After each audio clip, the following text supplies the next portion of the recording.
Welcome back to our new blog. কলকাতার গরম যখন 40 ডিগ্রি ছুঁই ছুঁই তখনই বাঙালির মন করে কোনো পাহাড়ে যেতে। তো আজকে আমরা এই পাহাড়েই যাচ্ছি। থাম্বনেল দেখে বুঝেই গেছেন আজ যাব আমরা ঋষিখোলা এবং জুলুক। হঠাৎ করেই প্ল্যান হওয়ার ফলে ট্রেনে টিকিট তো পাইনি, অগত্যা বাসেই টিকিট করে আমরা রাত্রি 10:30টার সময় আওয়ালসিটি থেকে বাস ধরেছিলাম। সেই বাস ঠিকই যাচ্ছিল, ঠিক 12:30 নাগাদ আমাদের বাস গিয়ে পৌঁছালো কৃষ্ণনগর। সেখানে রাতের ডিনার সেরে আবারও বাসে উঠে পড়লাম এবং 7:10 আমাদের নামার কথা ছিল শিলিগুড়ি। ফারাক্কার জ্যামে পড়ে আমরা সেই দুপুর 3টের সময় গিয়ে পৌঁছালাম শিলিগুড়ি। তাই গ্যাংটক যেতেও আমাদের হয়ে গেছিলো অনেক দেরি।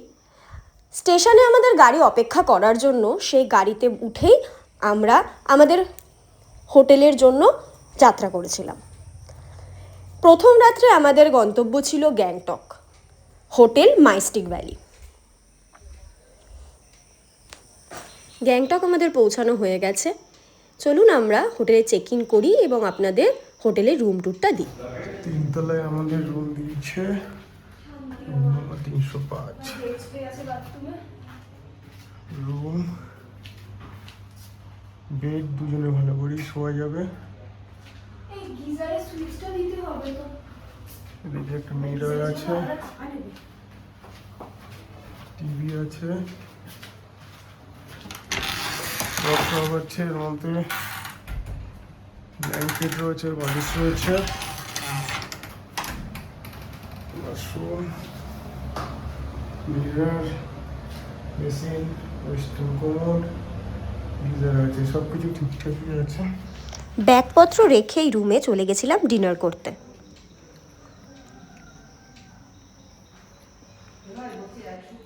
কেমন কেমন খিদে সহ্য না করতে পেরে সাথে সাথে খাওয়া শুরু করে দিয়েছে। আগের দিন রাতে অনেক দেরিতে পৌঁছানোর জন্য বাইরের দৃশ্যটা কিছুই আপনাদের দেখাতে পারিনি। সকালবেলা রেডি হয়ে বাইরের কিছু ফটো ভিডিও তুলে আমরা 7টা নাগাদ বেরিয়ে গেছিলাম নাথুলা পাসের উদ্দেশ্যে।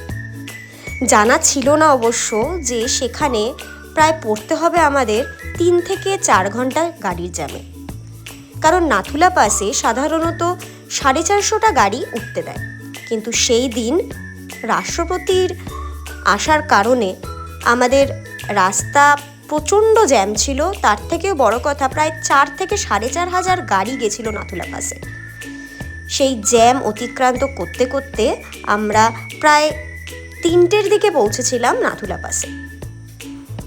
এই রাস্তায় যেতে যেতে আমাদের প্রথম ভিউ ছিল কাঞ্চনজঙ্ঘা ভিউ পয়েন্ট, কিন্তু দেখতেই পাচ্ছেন আকাশের কি অবস্থা, মেঘাচ্ছন্ন থাকার জন্য কাঞ্চনজঙ্ঘা দেখা হয়নি। এরপরে আমাদের ভিউ ছিল ছাঙ্গু লেক। চলুন ছাঙ্গু লেকে গিয়ে দেখা হচ্ছে আপনাদের সাথে। পাহাড়ের রাস্তায় কখন মেঘ, কখন বৃষ্টি, কখনই আবার সূর্যের তাপ। এই রাস্তায় যেতে যেতেই হঠাৎ করে কোথা থেকে যেন মেঘ এসে দাঁড়িয়েছিল। সেই মেঘও উপভোগ করতে করতে আমরা এগিয়ে যাচ্ছিলাম এবং চোখে পড়ছিল অনেক নাম না জানা ঝর্ণার।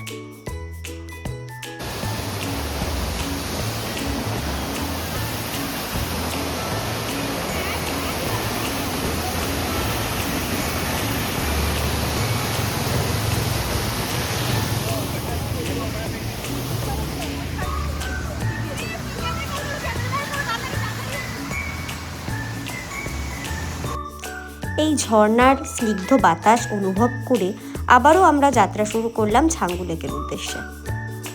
সাথে আমাদের চোখে পড়ল অনেক নাম না জানা পাহাড়ের।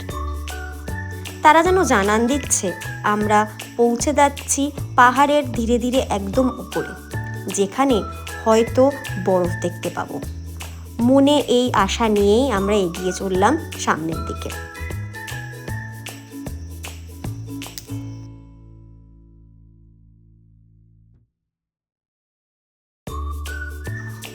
প্রকৃতির এই অপূর্ব সৌন্দর্য অনুভব করতে করতে আমরা এগিয়ে চললাম আমাদের গন্তব্যের দিকে। বিশেষ করে এই পাহাড়ের আঁকাবাঁকা রাস্তা এবং চারিপাশের পাহাড়, সৌন্দর্য, আকাশ, মেঘ এবং নাম না জানা কিছু ওয়াটারফলস আমাদের চোখের সামনে আসতে লাগলো।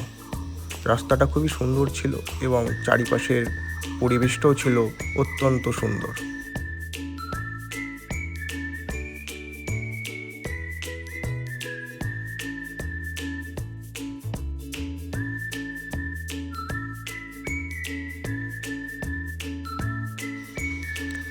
দেখতে দেখতে আমরা চলে আসলাম আমাদের গন্তব্য ছাঙ্গু লেক।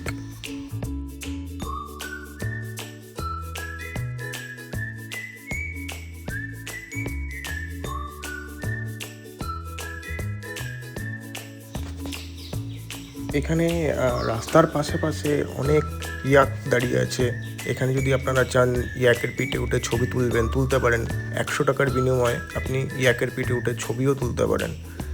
জায়গাটা কিন্তু ছিল অত্যন্ত সুন্দর, নিজের চোখে না দেখলে বিশ্বাস করা যাবে না। ক্যামেরায় বা ফোনে যেটুকু আপনারা দেখতে পাচ্ছেন তার থেকে সুন্দর দেখতে যখন আপনি নিজের চোখে দেখবেন, কারণ নিজের চোখে দেখার একটা আলাদাই শান্তি আছে।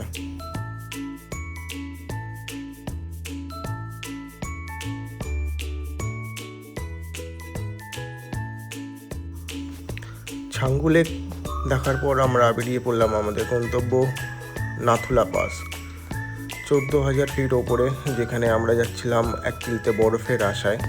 আমরা এই বরফের সন্ধান করতেই কলকাতা থেকে বেরিয়ে পড়েছিলাম এই গরমের মধ্যে একটু ঠান্ডা, একটু শান্তির খোঁজে। চলুন যাওয়া যাক নাথুলা পাস, যেখানে আমাদের ইন্ডিয়া এবং চায়না বর্ডার আছে। ওই রকম দূরে আমরা আস্তে আস্তে বরফের দেখাও পাচ্ছি। পাহাড়ের কোনায় কোনায় অল্প অল্প করে বরফের দেখাও আমাদের মিলছে। যাওয়া যাক।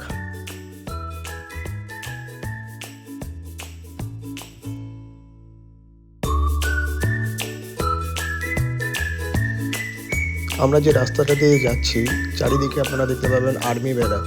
যেহেতু এখানে ইন্ডিয়া এবং চায়না বর্ডার আছে, সেই জন্য ভারতীয় জওয়ানরা এখানে সার্বক্ষণ মোতায়েন। সত্যি বলতে এই রাস্তাটা দিয়ে যত এগোচ্ছিলাম সামনের দিকে, মনের মধ্যে একটা অদ্ভুত একটা অনুভূতি তৈরি হচ্ছিল। কারণ সত্যি কথা বলতে এটা আমার এবং স্নিগ্ধার প্রথম, যেখানে আমরা ফার্স্ট বরফের খোঁজে যাচ্ছিলাম বা বরফ দেখতে যাচ্ছিলাম। রাস্তাটা যেমন ছিল সুন্দর, আর সামনের ওই প্রাকৃতিক দৃশ্য, পাহাড়ের কোনায় বরফ জমে থাকা, ওগুলো আমাদের আকর্ষণ আরও বাড়িয়ে তুলেছিল।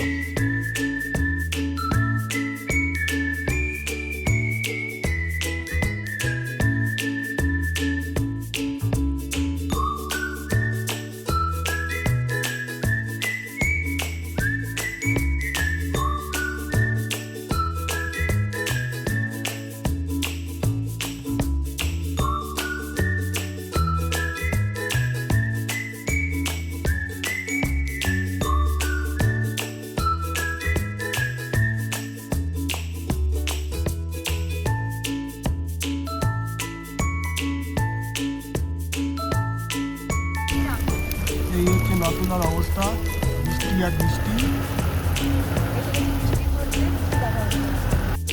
তো অবশেষে অনেক প্রতীক্ষার পর আমরা পৌঁছালাম Nathula pass, India China border. আর ঢুকেই আমরা পেলাম বৃষ্টি এবং স্নোফল। এটা দেখে আমাদের মনটা আরও জুড়িয়ে গেল। ভালো স্নোফল হচ্ছে,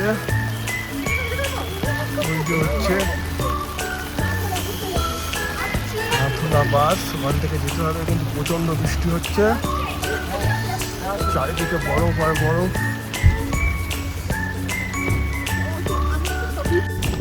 দুঃখের বিষয় হলো অতিরিক্ত বৃষ্টির কারণে আমরা ওপরে যেতে পারলাম না। তো ওখান থেকে কিছুক্ষণ দাঁড়িয়ে ছবি টবি তুলে আমরা ব্যাক করলাম জুলুকের উদ্দেশ্যে। তো আমাদের এবার ডেস্টিনেশন ছিল জুলুক, যেখানে আমরা নাইট স্টে করব, আমাদের হোমস্টে। তো আমরা আমাদের ড্রাইভার ভাইয়ের সাথে জুলুকে পৌঁছলাম। এই যে জুলুকের হোমস্টে, কিং সাইজ বেড আছে, পুরো কাঠের সব কিছু করা, লাইট আছে, টি টেবিল আছে, আর এই খাটের পাশে দুটো ছোট টি টেবিল মতো আছে, ওয়াশরুম, গিজার আছে, সব কিছুই আছে। এই একটা বড় আয়না আছে, আর এখান থেকে খুললে পরে এই ভিউ রুম, জুলুকের এই বাইরের দৃশ্য।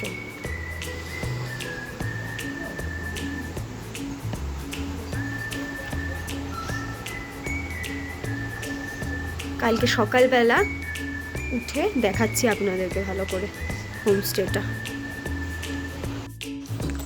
Good morning from Zuluk. কালকে রাতে বৃষ্টি হওয়ার জন্য প্রচণ্ড ঠান্ডা পড়েছিল, তাই ভাত খেয়ে ভালো মতো একটা ঠান্ডার ঘুম দিয়েছিলাম। সকালবেলা উঠতেই এই পাহাড়ের মনোরম দৃশ্য। আমাদের হোমস্টেটার নাম ছিল দিলমায়া হোমস্টে, যেখান থেকে এই জুলুকের গভীর জঙ্গলটা দেখা যেত। শুনেছি ওখানে নাকি মাঝে মাঝে ভাল্লুকও আসে, লেপার্ডও দেখা যায়। এই হোমস্টেতে নিজেরা ওরা মাছ চাষও করে থাকে। এই মাছগুলির নাম ট্রাউট ফিশ। অনেকটা স্যামন মাছের মতো নাকি খেতে হয়, প্রায় ১,৫০০-২,০০০ টাকা কেজি। এই সব দেখে প্রাকৃতিক সৌন্দর্য নিয়ে জুলুকে আমরা রেডি হয়ে নিলাম, কারণ সেই দিনের রাত্রের আবার আমাদের ঠিকানা ঋষিখোলা, নদীর তীরে বসবাস। সকালের ব্রেকফাস্ট ম্যাগি আর ডিমটা আসছে, ম্যাগিটাই খাওয়া হচ্ছে। এরপর রেডি হয়ে আমরা বেরিয়ে পড়লাম আজকে সাইট সিনের জন্য। ঋষিখোলা যাওয়ার পথে আজকে আমাদের প্রথম গন্তব্য ছিল ইকো নেচার ক্যাম্প। এটা অনেকটা লামাহাটা বা লেপচা জগতের মতনই, শুধুমাত্র এখানে আমাদেরকে উপর থেকে নিচের দিকে নামতে হবে। জায়গাটা বেশ ভালো, আর এই পাইন ফরেস্টে ঢোকার পর মনে হবে যে টেম্পারেচারটা হঠাৎ করে 2-4 ডিগ্রি কমে গেল, একটু ঠান্ডা অনুভব হবে, বেশ ভালো। তবে এখানে টয়লেটের ব্যবস্থাও আছে বা ওয়াশরুমের ব্যবস্থাও আছে, যদি কারোর দরকার পড়ে তো আপনারা ইউজও করতে পারেন। আমাদের পরবর্তী ডেস্টিনেশন কিউখোলা ওয়াটারফলস। পাহাড়ের এক কোণা দিয়ে ঝর্ণার জল বেরিয়ে আসছে, যা এসে মিলিত হচ্ছে নদীতে। আর সত্যি বলতে আগের দিনগুলিতে বৃষ্টি হওয়ার জন্য প্রত্যেকটি ঝর্ণা এবং নদীতেও অফুরন্ত জল ছিল, ফলে সেটি আরও বেশি সৌন্দর্য দিচ্ছিল। এখানে কিছু অ্যাক্টিভিটিও করা যায়, তো আপনারা মনে করলে এখানে এই অ্যাক্টিভিটিগুলোতেও সামিল হতে পারেন।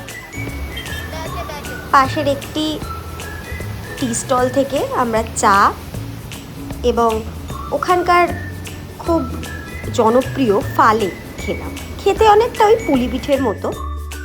তারপর ওখান থেকে বেরিয়ে আমরা চলে আসলাম আমাদের তৃতীয় গন্তব্য রাংলি মার্কেটের জন্য।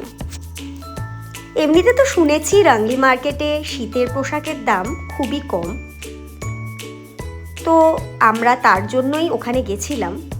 দেখতে দেখতে আমাদেরও চোখে পড়লো অনেক জিনিস, কিনেও ফেললাম।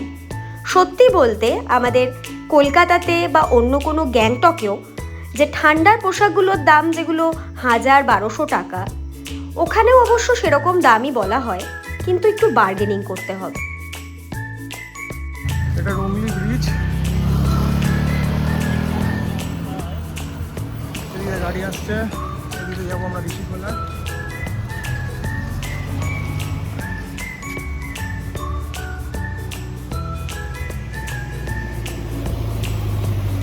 নদীর জল বয়ে বয়ে আসছে এদিক দিয়ে।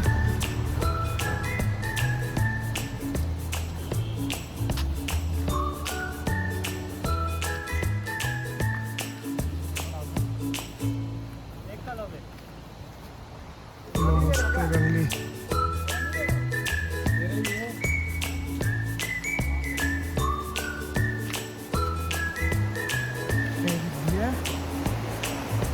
জলগুলো পাস হচ্ছে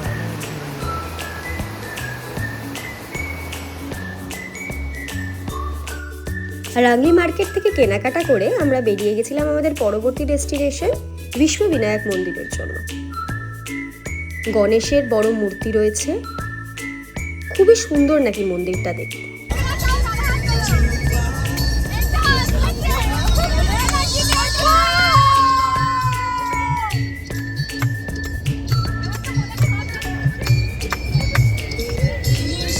আনন্দ করতে করতে আমরা অবশেষে পৌঁছে গেলাম আমাদের বিশ্ববিনায়ক মন্দিরে।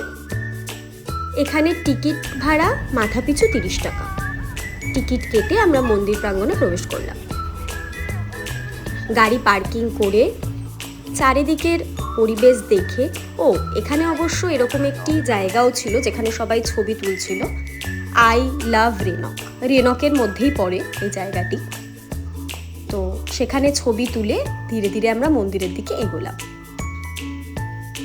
চলুন আমাদের সাথে মন্দিরটি আপনারাও দেখুন।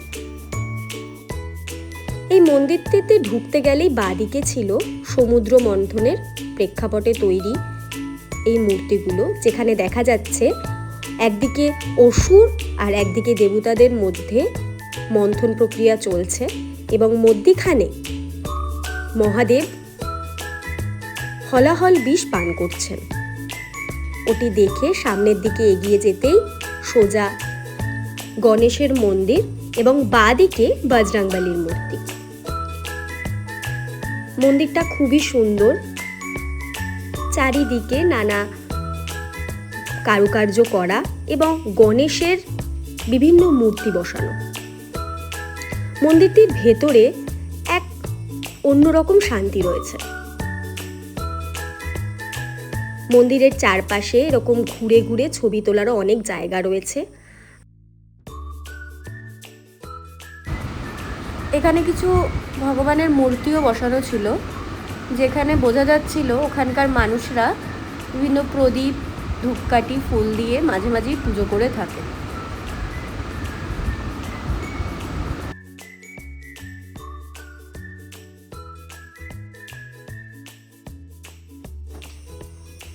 ওখান থেকে বেরিয়ে পড়লাম এবং অবশেষে আমাদের ফাইনাল ডেস্টিনেশন ঋষিকোলার উদ্দেশ্যে যাত্রা করলাম। নদীর ধার দিয়ে এই আঁকা বাঁকা পাথুরে রাস্তা ধরে নদী পার করেই যেতে হবে আজকে আমাদের হোমস্টেতে।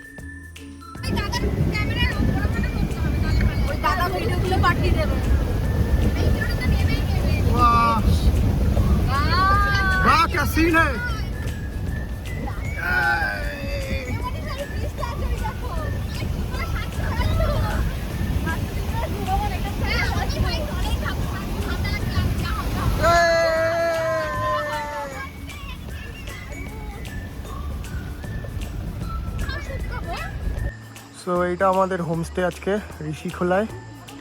বাইরেটা দেখাচ্ছি, রুমটা একবার দেখিয়ে দেই। Room number 13।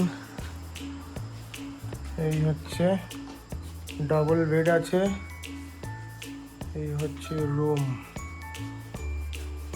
মিরর, ফ্যান আছে, এখান থেকে একটা ওপেন জানলা আছে, ওয়াশরুম ঠিকঠাক, অসুবিধা হওয়ার কথা না।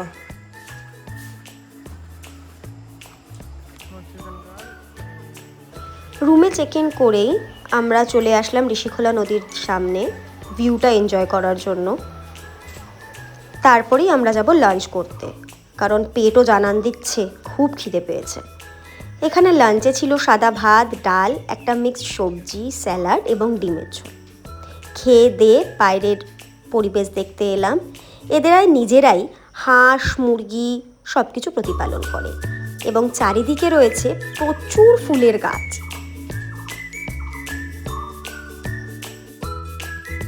ঋষিখোলা নদী, এখানে ছোট ছোট মাছও আছে।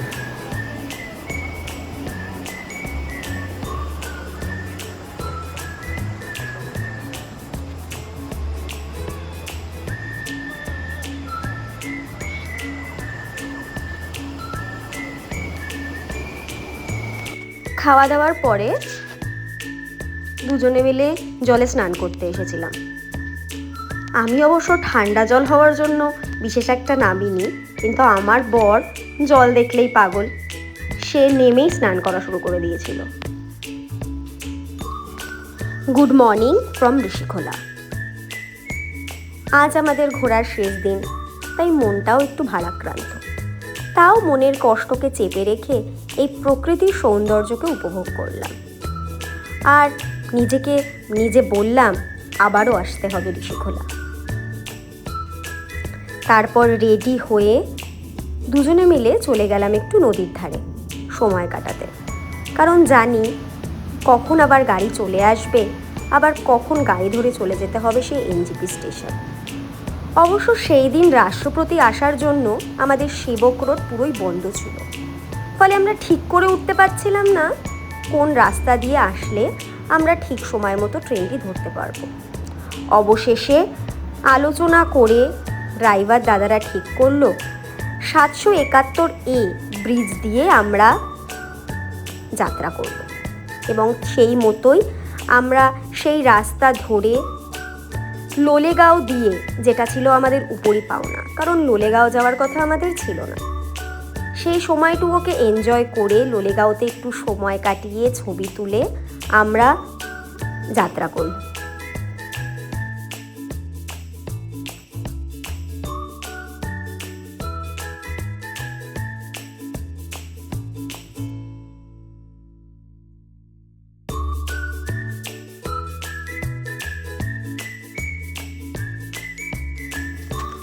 লোলেগাঁও দেখার পর আমাদের এবার গন্তব্য ছিল নিউ জলপাইগুড়ি স্টেশনের দিকে। সেই মতনই আমরা ওখান থেকে বেরিয়ে পড়লাম। আর যেতে যেতে রাস্তার কিছু অপূর্ব দৃশ্য আমাদের চোখের সামনে আসতে লাগলো। দূর দূরান্তে বড় বড় পাহাড়, তার সঙ্গে ছোট ছোট কিছু বাড়িঘর, দেখতে খুবই সুন্দর লাগছিল। এই দেখুন এই দৃশ্যটা, আমরা বুঝতে পারলাম না এই জায়গাটা কোন জায়গাটা। আপনারা জানলে একটু আমাদেরকে কমেন্টে জানাবেন। জায়গাটা খুবই সুন্দর লাগছিল দূর থেকে, ওই জন্য ড্রাইভার দাদাকে বললাম, দাদা গাড়িটা একটু থামাও, একটু দেখি। জায়গাটা সত্যিই দুর্দান্ত ছিল, দেখে বুঝতে পারছিলাম না যে এটা অ্যাকচুয়ালি কী হতে পারে। বেশ, ওখান থেকে আমরা রওনা দিলাম আবার আমাদের গাড়িতে উঠে। এরপরে আমরা লুপ ব্রিজ ধরে আস্তে আস্তে আমরা নেমে পড়ছিলাম নিচের দিকে। যেই রাস্তাটা মালবাজারের দিকে যায় সেই রাস্তা ধরেই আমরা ধীরে ধীরে এনজিপির দিকে যাত্রা করছিলাম এবং ফেলে আসছিলাম সেই পাহাড়ের স্নিগ্ধ বাতাস, সুন্দর পরিবেশ এবং সুন্দর মিষ্টি মানুষগুলো। দুদিহারে চা বাগান আর মধ্যে দিয়ে সেই রাস্তা জানান দিচ্ছিল আমরা পৌঁছে যাচ্ছি ধীরে ধীরে আমাদের বাড়ির খুব কাছে। এইভাবেই আমাদের পূর্ণ হলো 3 রাত্রি 4 দিনের জুলু এবং ঋষিখোলার যাত্রা।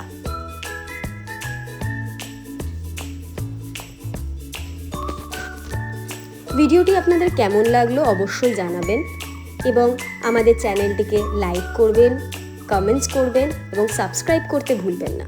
এবং সাবস্ক্রাইব করার পর পাশে থাকা বেল আইকনটিকে অবশ্যই প্রেস করে দেবেন, যাতে আমরা কোনো ভিডিও দিলেই আপনাদের কাছে তখনই পৌঁছে যায়। ভালো থাকবেন, আর আপনারাও ঘুরে আসবেন 2 দিন কি 3 দিনের ছুটিতে পাহাড়ের এই মনোরম দৃশ্যের জন্য। ভালো থাকবেন।